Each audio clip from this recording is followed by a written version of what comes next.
জন্ম থেকে মৃত্যু পর্যন্ত আলেম ওলামা দরকার। আলেম ওলামা যদি না হতে বাংলার জমিনে কুকুর মরে, শিয়াল মরে, গরু মরে, গরু আর শিয়াল কুকুরের মধ্যে দেশের মানুষকে মরতে হতো। সুতরাং আলেমদের উপরে এমন কোনো কাজ করবেন না যে আলেম ওলামা কষ্ট পায়।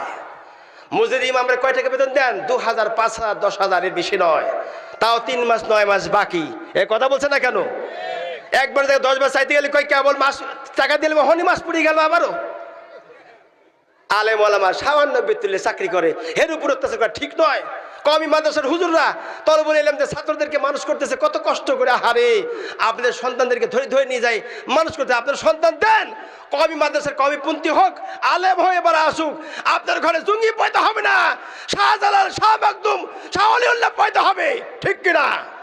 যদি কওমি মাদ্রাসা না দেন, আলিয়া না দেন, হেফজখানা না দেন, তাহলে সন্তান হবে টিনা খান আর ওই মমতাজ বেগমের ছাড়া আর কোনো কিছু হতে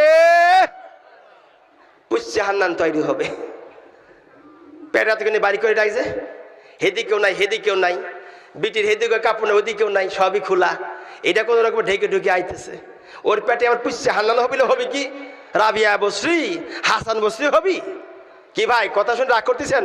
আমি রাগ করেন, আবার দাওয়াত না দেন, না দেন, অসুবিধা নেই। আমি না আইতাম না বগুড়া জেলায়। তা দুটি কথা কব, কি কন ভাই, কি কন? চলবে চলবে।